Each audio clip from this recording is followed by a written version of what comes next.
नमस्कार मंडळी, welcome back to my YouTube channel. तर सध्या आपण ऐकतोय भयकथा. आपल्या कथासंग्रहाचं नाव आहे माणकाचे डोळे. हा कथासंग्रह लिहिला आहे नारायण धारप यांनी. मागच्या व्हिडिओमध्ये आपण या कथासंग्रहाला सुरुवात केली होती. पहिली गोष्ट होती माणकाचे डोळे. तो व्हिडिओ तुम्ही पाहिला असेल अशी मी आशा करते.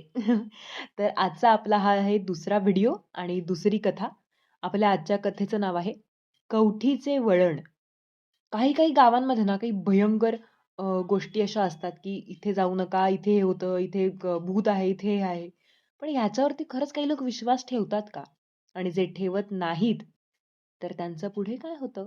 ऐकूयात आपल्या आजच्या या कथेमध्ये. तर ऐकूयात कवठीचे वळण.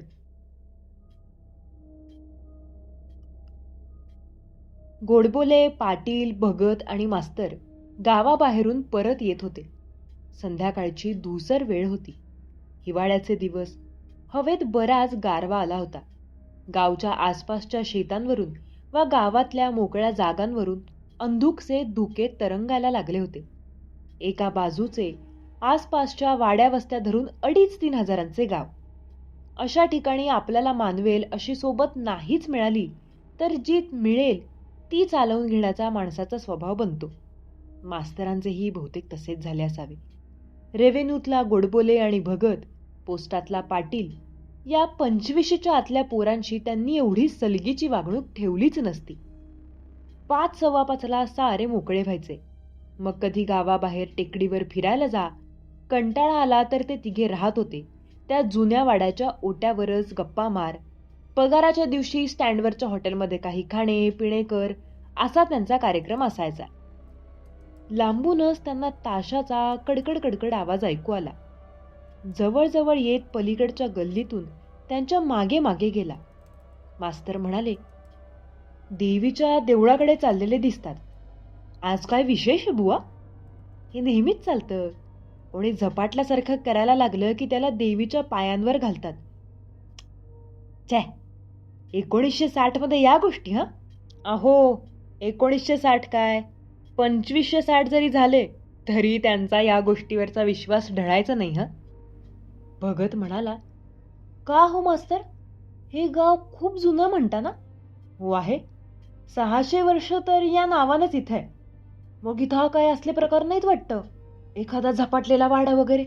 अहो, एखादा काय, प्रत्येक वाड्यात तुम्हाला काही ना काही सांगणारे लोक भेटतील. शाळेच्या कोपऱ्यावर तो घुल्यांचा 3 चौकी वाडा आहे ना, तिथं म्हणतात की एखाद्या वेळी मध्यरात्री खाली बळदात खणण्याचा आवाज येतो. मागे पुरून ठेवलेले पैसे कोणीतरी म्हणे परत परत खणून पाहत असतो. शंकराच्या देवळामागे तो आंधळ्याचा वाडा आहे ना, तिथल्या विहिरीतून वेळी अवेळी पाणी काढल्याचा आवाज येतो. ढगांच्या हल्ल्यात कोणीतरी चुकून कोंडलं होतं आणि पाण्या वाचून तडफडून मेलं म्हणतात. त्याची ती तहान काही अजून भागत नाही खरं. मास्तर सहजपणे बोलत होते खरे, पण त्यांच्या शब्दात ताण होता. त्यांना जणू या विषयाची चर्चा नको होती. पण तुम्हाला आला का एखादा अनुभव असा? पाटील म्हणाला, एकदा काहीतरी घडलं, पण मी त्याला अनुभव म्हणत नाही. कारण माझ्या मनाचा धीटपणा कसाला लावण्याचा प्रयत्न मी केला नाही. ते गप्प बसलेले पाहताच पाटील म्हणाला, पण काय झालं खरं ते सांगा की. अरे हो, शेजारच्या गावी शाळेचा कसला तरी उत्सव होता. त्याकरता आम्ही सगळेच गेलो होतो. तिथेच एकाकडं माझं संध्याकाळचं जेवण झालं. बाकीची सारी मंडळी आधी निघून आली आणि गप्पांच्या नादात माझी शेवटची बस नेमकी चुकली. पण मी म्हटलं, 7-8 मैलांचं तर अंतर आहे, चांदणी रात्र आहे, जाऊ सहज चालत आणि काय निघालो. होळी पौर्णिमेच्या आधीचे दिवस होते. हा, हवा सुंदर होती. आंब्याच्या मोहराचा वास वाऱ्यावर दरवळत होता. मी अगदी खुशीत गावापर्यंत आलो. मनाशी म्हणालो सुद्धा, बरं झालं तेवढेच 25 पैसे वाचले. वेस ओलांडून गावात आलो. एकदा बसचा स्टँड लागला की माणसांची जाग होती आणि आता उन्हाळ्याच्या दिवसात तर 1-1 वाजेपर्यंत भजन गप्पा पत्ते चालतातच की. पण स्टँड पर्यंतचा तेवढा 2.5-3 फरलांगाचा रस्ता अगदी ओसाड आहे. वाटेत 1-2 मारुतीची देवळं आहेत, 1-2 पडके वाडे आहेत. तंबाखू मळून मी एकदा बार भरला आणि गावची वाट धरली. कवठीच्या वळणापाशी आलो. खूप लांबून गावातला एखाद दुसरा दिवा लुकलुकताना दिसायला लागला होता. मनाशी म्हटलं आता 15-20 मिनिटावर गाव आलं आणि माझी नजर सहज उजवीकडे गेली. वळणावरच बांधाच्या आत 20-25 फुटांवर एक वटलेलं झाड आहे. त्या झाडाला काहीतरी लटकलं होतं. त्या झाडापासून खाली काहीतरी लोंबकळत होतं. एखादा फटका बसल्यासारखा मी जागच्या जागी उभा राहिलो होतो तेव्हा. तुम्हाला माहितीये, चांदण्याच्या प्रकाशात वस्तूंना असा एक एक प्रकारचा सपाटपणा येतो. वस्तूंना खोली आहे असं भासत नाही. त्या एखाद्या चित्रासारख्या वाटतात. तसाच मला तो समोरचा निश्चल पांढरा आकार दिसत होता. माणसासारखा दिसत होता. पण वरपासून खालपर्यंत अगदी सफेद पांढरा होता. पांढरा कपडा वर होता का आणखी काही होतं मला माहित नाही. इतर काही दिसत नव्हतं आणि मी पुढे जाऊन पाहण्याच्या भरीसही पडलो नाही. होतो तिथूनच पाहत राहिलो. किती वेळ गेला असेल कोणास ठाऊक. मनात वेडेविद्रे विचार यायला लागले. माणसाच्या मनात शंका येतात त्या नेहमी अशुभ भयप्रद अशाच का असतात? हा मागच्या कोणत्या भीतीचा वारसा आहे काय माहीत. तेव्हा शपथ सांगतो, वळणावरच्या त्या झाडावरून मी अगोदरच गावाच्या बाजूला आलो होतो. हे नशीब, नाहीतर त्याच्या समोरून रस्त्यावरून पुढे यायची माझी छाती झाली नसती. तिकडे पाहत पाहत मी हळूहळू गावच्या दिशेने एक एक पाऊल टाकायला लागलो. ते जरासं जरी हल्लं असतं किंवा तिथून जरासा जरी आवाज आला असता ना तर सांगता येत नाही काय झालं असतं. कितीतरी लांब येईपर्यंत मी वळून वळून चांदण्यातल्या त्या पांढऱ्या ठिपक्याकडे पाहत होतो. मध्येच दुसऱ्या कसल्या तरी अडथळ्यानं ते दिसेनासं झालं आणि त्याच क्षणी मी धूम ठोकली. स्टँडपर्यंत येतो मी अगदी घामाघूम झालो होतो. दुसऱ्या दिवशी सकाळी उन्हा पडताच पहिलं काम हे केलं की सरळ गावाबाहेर त्या वळणापाशी गेलो. तिथं काय दिसलं असेल? काही नाही. त्या वटलेल्या झाडावर, झाडापाशी जवळपास काहीही नव्हतं.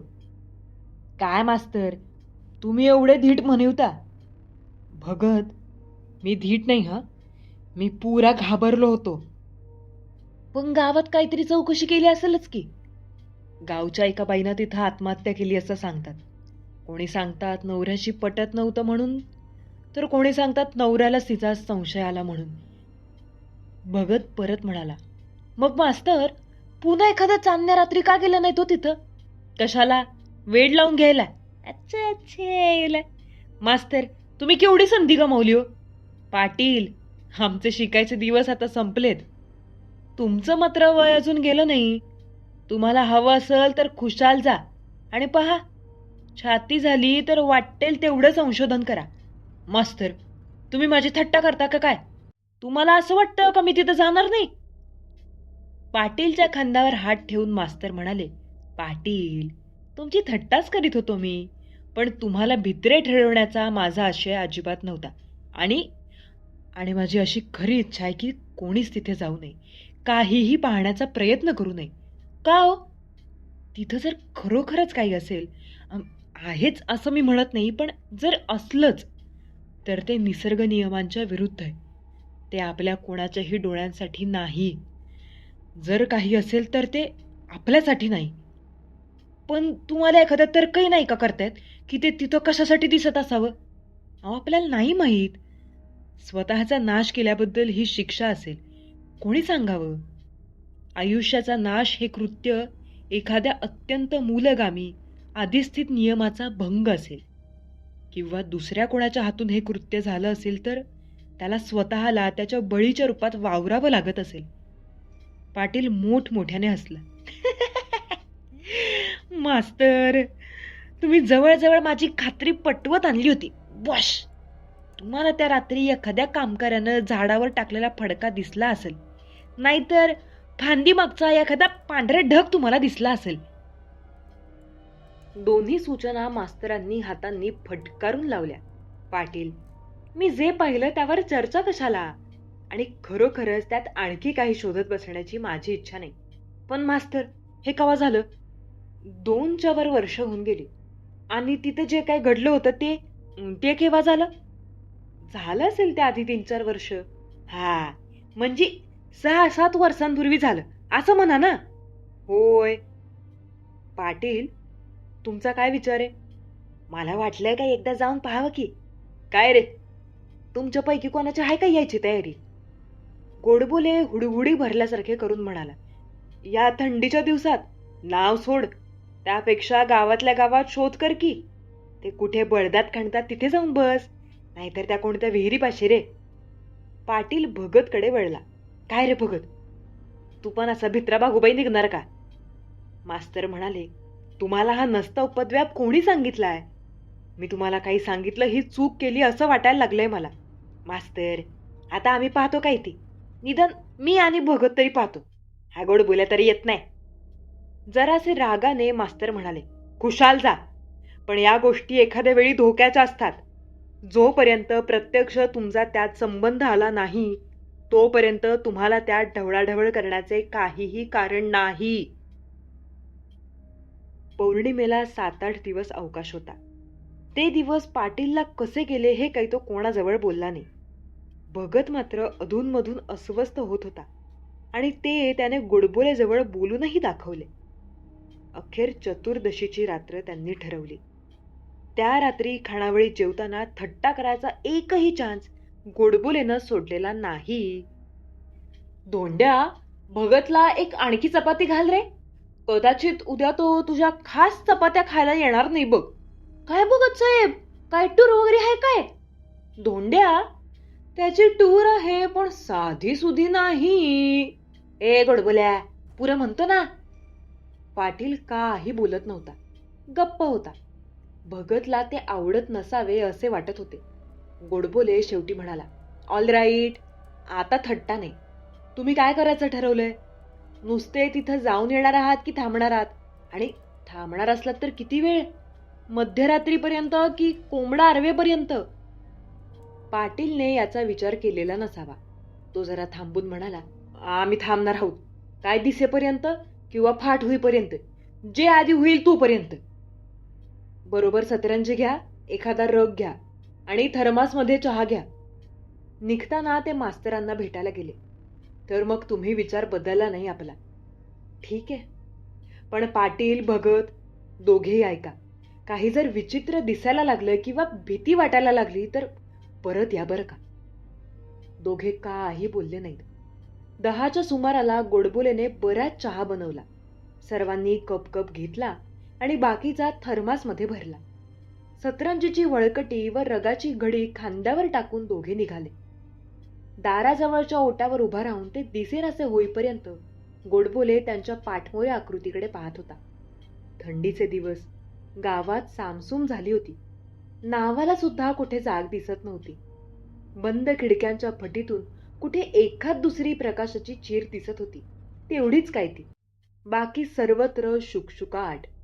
एरवी रात्रभर कोकळणारी भांडणारी कुत्रीही पाय पोटाशी घेऊन कुठेतरी आडोशाच्या उभेत पडली होती. गुराढोरांच्या खुरांनी सांजेच्या वेळी उधळलेली धूळ आता वेरली होती. हवेत रानझाडांचा आणि एखाद्या उशिरा उमललेल्या सायलीच्या वेलीचा वास दरवळत होता. रातकिड्यांचा किर्र आवाज सर्व बाजूंनी येत होता. दोघे गावातल्या अरुंद बोळातून चालले होते. तो वर निदान दोन्हीकडच्या घरातल्या माणसांची जरा तरी जाणीव होती. पण स्टँड सोडला आणि ते जसे पुढे निघाले तशी मात्र त्यांच्या भोवती पसरलेल्या रात्रीच्या अथांग सागराची क्षणोक्षणी जाणीव होऊ लागली. पूर्ण निरभ्र आकाशात चंद्र चांगलाच वर आला होता. चांदण्या जवळजवळ निस्तेज होऊन गेल्या होत्या. खाली जमिनीवर पसरलेला धुरळ्याचा धुसरपणा व वरचे पूर्ण निरभ्र आकाश या जराशा विचित्र मांडणीने सारे जगच त्यांच्या भोवती उलटे झाल्यासारखे वाटत होते. चंद्रप्रकाशातल्या या जगाला एक अनैसर्गिक ठिसूळपणा असल्यासारखे वाटत होते. असे वाटे की एखादा जोराचा आघात झाला तर हे जग एखाद्या रत्नपात्रासारखे दुभंगेल, खळखळ आपल्या भोवती पडेल. खिशातून सिगारेटचे पाकिट व काडेपेटी काढून भगतने एक सिगारेट स्वतः शिलगावली व पाकिट काडेपेटी पाटीलच्या हाती दिली. दोघे जण आपापल्याच विचारात मग्न होऊन वाटचाल करीत होते. कोणताच विषय त्यांना बोलावायला योग्य वाटत नव्हता. ऑफिसमधले वर्तमानपत्रातले काही बोलावे तर ते यावेळी व अशा विवक्षित कामावर जात असताना एकदम अयोग्य वाटत होते. आणि आताच्या त्यांच्या पुढच्या गोष्टीची चर्चाही त्यांना फारशी नको होती. रस्ता संपला व कवठीच्या वळणापाशी येऊन पोहोचले. वटलेले झाड आता त्यांच्या समोर डाव्या हाताला बांधाच्या आत 20-25 फुटांवर दिसत होते. बांधावर उभे राहून त्यांनी तिकडे निरखून पाहिले. त्याच्या बुंध्याशी अगदी पातळसर धुके पसरले होते आणि त्यातून ते अर्धवट खोड वर आले होते. सर्व निळ्या आकाशाविरुद्ध त्याचा वेडावाकडा काळा कुट्टा आकार उभा होता. त्याला 2-3च मोठ्याशा फांद्या होत्या, त्याही वेड्या वाकड्या होत्या. भगतला क्षणभर वाटले, हा आकार एखाद्या माणसाचे हालहाल झाल्यावर वेदनाच्या अतिरेकात पिळवटलेल्या त्याच्या शरीरासारखा दिसतो. पण त्या ठिकाणी त्याचे शिर हवे तेथेच खोड नेमकी छाटलेले होते. एकाएकी त्याने विचारांची दिशा बदलली आणि तो म्हणाला, बोला पाटील साहेब बोला. आपण इथे येऊन तर पोहोचलो. का म्हण, जवळ एकदा पाहून जाऊ आणि मग बसू आरामात. विचाराला वाव न देता पाटील बांधावरून घसरत खाली उतरला व झपाट्याने त्या झाडाकडे निघाला. त्याच्या मागोमाग भगतही होताच, पण तेथे काही नव्हते. निर्जीव झालेले सालपटे निघणारे जेमतेम 1.5 पुरुष उंचीचे ते खोड आणि वरच्या बाजूस 5-6 फुटांवर तोडलेल्या 2-3च फांद्या. भगत मनात म्हणाला, ज्याने कोणी हे झाड तोडले ते पार मुळासकट का खणून काढलं नाही, असं अर्धवट कशाला बाकी ठेवलं. पायथ्यापाशी वाळके गवत, दगड, गोटे होते. आता ते प्रत्यक्ष झाडापाशी पोहोचले तेव्हा त्याच्या जवळपासचा भाग स्पष्ट दिसत होता. पण 25-30 फुटांवर परत धुक्याचे अस्पष्ट वलय पसरले होते. चला आता इथं तर काय नाही, आता बसू कुठेतरी जवळपास. पाटीलच्या आवाजात सुटकेचा एक किंचितचा अंश होता, की तेही भगतच्या कल्पनेचे चाळे होते. भगतला तर एकदम मोकळेपणा वाटायला लागला होता. मास्तरांनी वर्णन केलेली पांढरी आकृती सारखी त्याच्या डोळ्यांसमोर येत होती. पण खरोखरच लांबून त्या झाडावर किंवा झाडापाशी काहीतरी पांढरं दिसलं असतं तर आपण काय केलं असतं? आपलं सोडा, पाटीलनं काय केलं असतं? जवळ गेला असता, हातानं चाचपून पाहिलं असतं, किंवा मोठ्या प्रयासाने हे त्याने विचार दाबले. त्यांनी आसपास बसण्याजोगी जागा शोधली, पण दगडगोट्यांखेरीज काहीच नव्हतं. बांधावर बसायचं म्हणजे फार लांब राहावं लागणार होतं. ते पाटीलला पसंत नव्हतं. शेवटी त्यांनी मोठमोठे दगड एकत्र करून त्याची 2 फुटांची उतरण रचली. त्यावर मऊपणा करता बरेचसे गवत टाकले. मग त्यावर सतरंजी अंथरली व त्या गवताला पाठ लावून दोघे झाडाकडे तोंड करून बसले. मेहनतीमुळे आलेली ऊब तेव्हाच गेली व आसपासची थंडी त्यांच्या अंगात शिरू लागली. मग त्यांनी जवळचा रग उलगडला व त्याची दुहेरी घडी करून दोघांच्या अंगावर पसरून घेतला. थर्मासमधला कपकप गरम चहा घेतला व सिगरेट शिलगावून दोघे आरामात बसले. त्यांच्या मनावरचा ताण बराच कमी झाला होता. पण मग मनाची जागरूकताही कमी कमी व्हायला लागली. कामातला मुख्य भाग संपला होता. काही झाले नव्हते. ही एक प्रकारची यशस्वीपणाचीच खूण होती. आता फक्त जरूर तेवढा वेळ येथे थांबायचे होते. हवेतल्या जमिनीजवळ गारवा जास्त होता. त्यांच्या निश्चलपणामुळे तो अधिकच जाणवत होता. आतून गरम गरम चहाची ऊब पसरली व बाहेरून त्यांच्या शरीराभोवती गरम रगामुळे उभेचा कोश तयार होऊ लागला.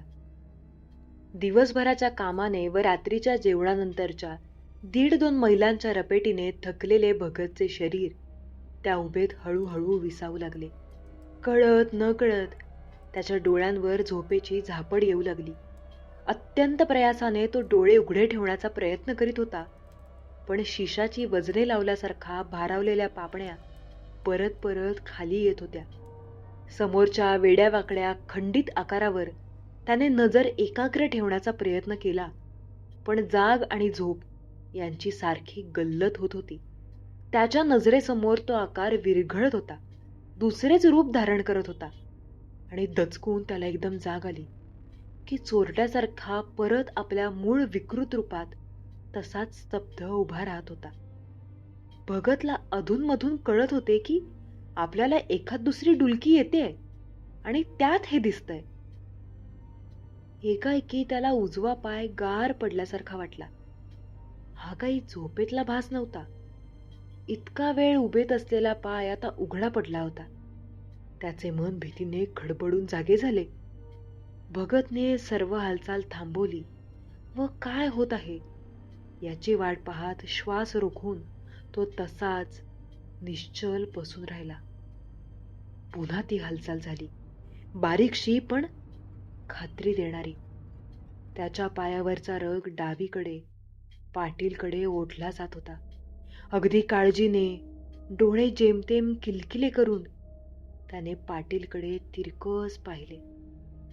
पाटील जागा होता. आता किंचित कललेल्या चंद्राचा प्रकाश सरळ त्याच्या चेहऱ्यावर पडला होता आणि तो चेहरा बदलला होता. पाटील मधून मधून भगतकडे आणि मधून मधून हातातल्या रगाकडे पाहत होता.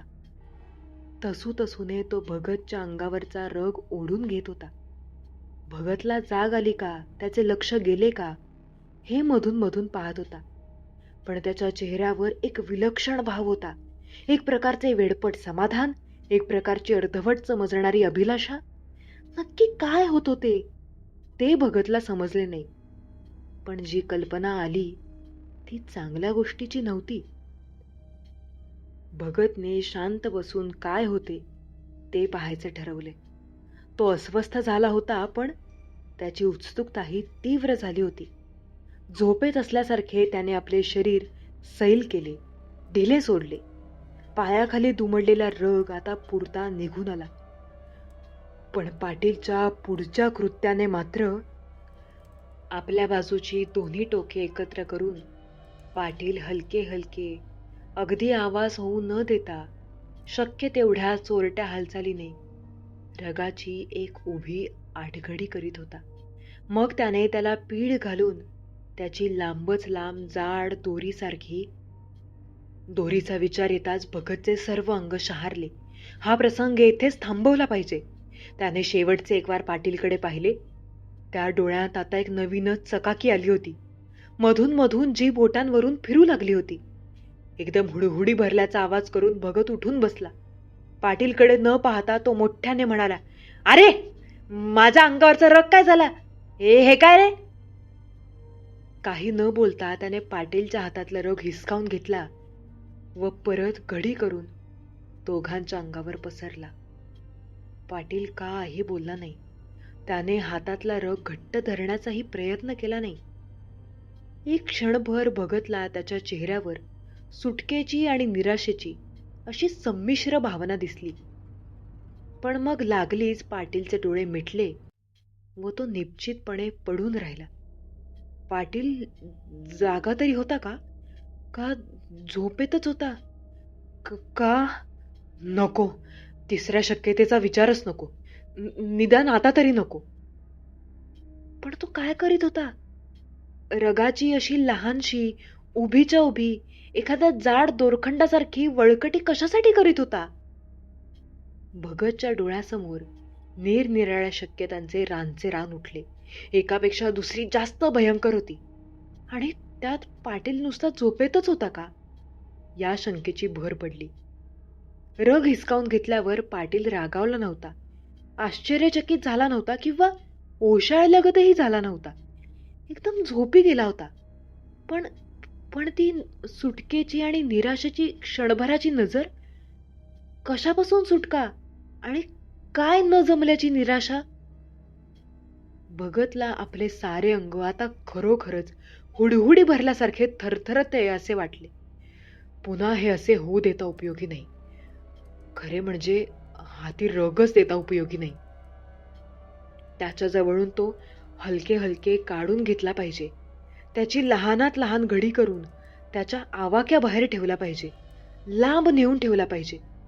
समोरच्या झाडाच्या फांदीवरची जागा चांगली आहे. कणाकणाने त्याने रग आपल्या बाजूस ओढायला सुरुवात केली.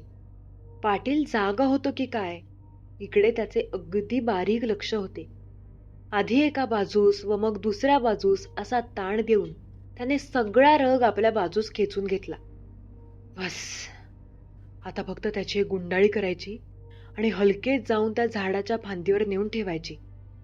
शक्य तितक्या हलक्या हाताने तो रगाची टोके जुळवीत होता. त्या एकाग्रतेत तो क्षणभर पाटीलला विसरला. पाटील जागा असला पाहिजे, कारण एकदम तो ताडदिशी उठून बसला आणि मोठ्याने म्हणाला, ए काय रे भगत, हा काय वात्रटपणा आहे रे, आणतो रग इकडं, सगळा माझ्या अंगावरचं ओढून घेतलंस की. भगतने एक सुस्कारा सोडला व रग हातातून जाऊ दिला. इतका उशीर नको होता करायला, मगाशी सहज जमून गेलं असतं. पाटील त्याला हलवत होता. ए उठ, काय झोपलास, चहा घ्यायचा का एकदा, 2:30 वाजलेत, चहा घेऊ, एखादी सिगरेट वडू, पाहता पाहता पाठ होईल. त्याला काहीतरी सांगायचंय असं भगतला सारखं वाटत होतं, पण काय ते काही केल्या त्याच्या ध्यानात येईना. पण त्या कडाक्याच्या थंडीत त्याला ताबडतोब जाग आली. थर्मासमधला उरलेला सर्वच्या सर्व गरमागरम चहा दोघांनी घेऊन टाकला. त्याची उष्णता आपल्या शरीराच्या सर्व नसानसांतून पसरत गेलेली त्यांना जाणवली. सिगारेट शिलगावल्या गेल्या. काय दिसलं नाही ना रे भगत अजून तुला? मी मध्ये जरा वेळ झोपलो होतो, पर फार वेळ नाही. नाही नाही, मला नाही काय दिसलं. पाटील, तुला काहीतरी सांगायचं होतं असं मला सारखं वाटतंय, पर काय केलं ध्यानात येत नाही. जाऊ दे रे, उद्या सांग, ही झाली झोप काय जात नाही. पाटील, जरा चक्कर मारून यायची का? नग, या थंडीत नग, बसू असत जागत, आता काय फार वेळ नाही राहिला, 2:30 वाजलेत की. पाटील, अजून 3 तास आहेत, 5:30 शिवाय या दिवसात नाही उजडणार. जाऊ दे रे, तसाच जागत राहू. हा, आणि काय, मध्यरात्र टळून गेली का? मला नाही वाटत आता यापुढे इथं काय होईल किंवा काय दिसल असं. भगतला त्याची काही कल्पना नव्हती. एकदा उजाडलं आणि घरचा रस्ता धरला की सुटलो, असा विचार तो करीत होता. थोडासा अस्वस्थपणा सोडला तर त्यांना काही दिसलं नव्हतं, काही ऐकू आलं नव्हतं. पण पुन्हा कोणत्याही कारणासाठी तो अशा आडवेळी येथे येणार नव्हता. दोघे मागे टेकून बसले. इतर विषयावरच्या गप्पा यावेळी कशा तरीच वाटत होत्या आणि त्यांच्या समोरच्या कामाबद्दल तर त्यांना एक शब्दही बोलण्याची इच्छा नव्हती. शेवटी दोघे गप्प बसले आणि परत झोपेची छाया त्यांच्यावर पसरली. कसल्या तरी अर्धवट स्वप्नातून भगत खडबडून जागा झाला. किती वाजले होते कोणास ठाऊक, पण अजून रात्रच पसरली होती. चंद्र समोर खूप खाली आला होता आणि त्याच्या चंदेरी बिंबाच्या पार्श्वभूमीवर त्या झाडाची आकृती आणखीच रेखीव काळी कभिन्न दिसत होती. त्यात किंवा आसपास कुठेतरी काहीतरी बदल झाला होता. आधारासाठी त्यांनी शेजारी पाहिलं, पण शेजारी पाटील नव्हता आणि त्याच्या अंगावरचा रगही नव्हता. पूर्ण जागा होऊन त्याने समोर पाहिलं. हो, त्याला समोरच काहीतरी हालचाल दिसत होती. त्यानं निरखून पाहिलं, तो पाटीलच होता. झाडाच्या लांबच लांब त्यांच्यापर्यंत येऊन पोहोचलेल्या सावलीतून तो हळूहळू सरकत झाडाकडे चालला होता. पण तो असा ओणव्याने जवळजवळ हातावर आणि पायावर का चालत होता, आणि त्याच्या गळ्याभोवती काय होतं ते? या वेळेपर्यंत पाटील झाडापाशी पोहोचला होता. तिथे तो सावकाश उभा राहिला आणि मग दोन्ही हात झाडाभोवती घालून तो वर चढायला लागला. तो जरासा वर गेला आणि मग भगतला त्याच्या गळ्यापासून पाठीवरून मागे लोंबणारा रगाचा असा वळलेला दोरखंड दिसला. इतका वेळ कुंठित झालेल्या त्याच्या मनाला जणू विजेचा धडकन धक्का बसला. तो धडपडत उठला आणि त्या दगडगोट्यातून पाटीलला हाका मारीत झाडाकडे धावला. तेवढे 25 फुटांचे अंतर कापताना त्याची छाती धडधडायला लागली होती. तो केवळ पाटील पाटील थांब थांब असे ओरडत होता. मध्येच झाडावर चढायच्या प्रयत्नात पाटील जरा थांबल्यासारखा वाटला, पण तो भगतच्या हाकामुळे थांबला की त्याच्या मागे लोंबणारा रग कशात अडकला म्हणून थांबला? कळायला मार्ग नव्हता, कारण परत तो वर वर वर चढू लागला होता. भगत झाडाच्या बुंध्याशी पोहोचला. पाटील पहिल्या फांदीपाशी पोहोचून फांदीवर सरकायला लागला होता. काय करावे याचा भगतने 1 सेकंदभरच विचार केला. मग तोही सपासपा वरती चढायला लागला. तोही त्या तोडलेल्या फांदीवर आला व बसल्या बसल्याच पाटीलच्या रोखाने पुढे सरकू लागला. पाटीलचे अजूनही त्याच्याकडे लक्ष नव्हते. खरे म्हणजे त्याची भगतकडे पाठ होती आणि खाली वाकून त्याच्या रगाशी काहीतरी करणे चालू होते. आपण त्याला आता थांबवले पाहिजे. तो जे काही करायचा प्रयत्न करतोय ते त्याला करू देता कामा नये ही भगतची खात्री झाली. त्याला जी एक अर्धवट शंका आली होती तीच जीवाचे पाणी पाणी करणारी होती. मागच्या बाजूने जाऊन त्याने पाटील भोवती हात घातले व त्याच क्षणी त्यांची झटापट सुरू झाली. जवळजवळ शेवटपर्यंत दोघे एक शब्दही बोलले नाहीत. जवळ येताच भगतला दिसले की पाटीलने त्या जाड रगाच्या एका टोकाची गाठ स्वतःच्या गळ्याभोवती घातलीये. मग खरोखरच दोघे निग्रहाने झटापट करू लागले आणि पहिल्या फटक्याला त्याने ती गाठ सोडवून टाकली. मग पाटील स्वतःभोवती परत गाठ मारायचा प्रयत्न करीत होता की भगतच्या गळ्याभोवती ती गाठ मारायचा प्रयत्न करीत होता? भगत त्याच्या हातून रग काढून घ्यायचा प्रयत्न करीत होता की त्याच रगाने त्याचे हात त्याच्या अंगाशी बांधून टाकायचा प्रयत्न करीत होता? भगतच्या मनात जाम गोंधळ उडाला. त्याचे ध्येय एकच होते, जे काही पाटील करायचा प्रयत्न करील ते त्याला करू द्यायचे नाही. पाटीलच्या जोराच्या धडपडीवरून त्याला वाटले की आता हा निर्वाणीचा प्रयत्न आहे. आपण एखाद्या क्लायमॅक्स कडे येत आहोत. कितीपर्यंत टेकलो की मग काम सोपे होईल. पण त्याच्या मनात कालाची एक ठराविक रेषा होती आणि त्याची कल्पना बरोबर होती. ती रेषा ओलांडली आणि पाटील एकदम ओरडला, ए हे काय रे? अरे भगत थांब थांब. तरीही भगत एकदम थांबला नाही. आता हा ढिले पडलेल्या पाटीलच्या हातून त्याने रग हिसकावून घेतला, खाली टाकून दिला आणि मग तो थांबला. हे रे काय? आपण फांदीवर काय करतोय? धापा टाकीत भगत त्याच्याकडे आश्चर्याने पाहत होता. मला वाटतं का आपलं काम झालंय. चल खाली. एकामागून एक असे दोघे खाली उतरले. भगतने रग उचलला, सतरंजी जवळ येऊन तिची घडी घातली. पाटील त्याच्या मागेच उभा होता. पायात चपला अडकवीत तो म्हणाला, अरे पण मला सांग तर. सांगतो आता आपण निघू गावाकडं. अरे पण अजून सकाळ कुठं झाली? तोपर्यंत थांबायचं आहे ना? पाटील आता थांबायची जरुरी नाही, चल तू. ते दोघे बांधावरून रस्त्यावर आले आणि गावाकडची वाट धरताना त्यांनी एकवार त्या वठलेल्या झाडाकडे वळून पाहिले. पहाटेच्या धुक्यात मावळत्या चंद्रावर आपला वेडावाकडा आकार उठवीत कधीही न हलणाऱ्या ताठ फांद्या पसरून ते एकाकी उभे होते. पहाटेची 5ची वेळ होती. गोडबोलेने मास्तरना बोलावून आणले होते आणि सर्वांचा चहा चालला होता. भगतने सारी हकीकत सांगितली. गोडबोले म्हणाला, भगत तुला खरोखर असं वाटतं का की तुला उठायला किंवा तिथं फांदीवर पोहोचायला उशीर झाला असता तर पाटीलनं? घसा साफ करून मास्तर मध्येच म्हणाले, राहू द्या आता कशाला चर्चा त्याची. पण पाटील म्हणाला, मला काय बी आठवत नाही. जी झोप लागली त्यातून एकदम जागा झालो तो फांदीव. आणि भगत माफ कर र. पहिला विचार जर कोणता आला असेल माझ्या मनात तर तो हा की भगतच आपल्याला इथं आणून.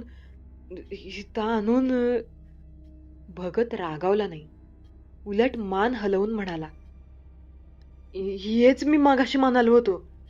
पाटील जागा होताच मी पहिली गोष्ट ही केली की तो रग खाली टाकला. माझ्या मनात आणखी काय होतं, पण गोडबोले आश्चर्यानं म्हणाला, पण तिथं झालं काय? नक्की काय घडलं? आता भगत विचार करून बोलला, मला एक अंधुक कल्पना येते. का आणि कसं विचारू नका. मला असं वाटतं की त्या जागेभोवती एक प्रकारचं वलय आहे, एक प्रकारचं निर्यास आहे. त्याच्या परिघात माणूस सापडला का त्याच्यात काहीतरी बदल होतो आणि त्याच्या मनाची स्वनाशाकडे प्रवृत्ती होती. एवढंच. जास्त मी काय सांगू शकत नाही, पर एखाद्या धगधगलेल्या भट्टीपासून काही ठराविक अंतराच्या आत एखादी मेणाची बाहुली आणली तर तिचा आकार जसा बदलू लागतो तसंच आपल्या मनाचं तिथं होत असावं. मानवतेचा साचा इरघळतो. आपली आयुष्यावरची पकड ढिली होती. दुसऱ्या कशात तरी विलीन होण्याची आपल्याला अनिवार्य इच्छा होती. म्हणजे निदान मला तरी असं वाटतं. तुम्हाला? ही होती आपली आजची कथा, कवठीचे वळण. आता खरंच मास्तरांना, भगतला आणि पाटीलला काही जाणवलं होतं की सबकॉन्शियसली त्यांना असं काही वाटलं होतं म्हणून त्यांना आपसुकच भीती वाटत होती, हे आपल्याला माहित नाही. त्याच्यामुळे मास्तर म्हणाले होते ते मात्र आपण ऐकायला हवं. उगाचच विषयाची परीक्षा कशाला ना. तर मी आशा करते की ही कथा आणि हे कथा वाचन तुम्हाला नक्कीच आवडलं असेल आणि घाबरलाही असाल, जशी मी घाबरले होते. तर तुम्हाला हे वाचन आवडलं असेल याची मी अपेक्षा करते आणि आवडलं असेल तर लाईक करा, सबस्क्राईब करा आणि पुढच्या व्हिडिओची वाट पहा. भेटूयाच लवकरच पुढच्या व्हिडिओमध्ये. Thank you.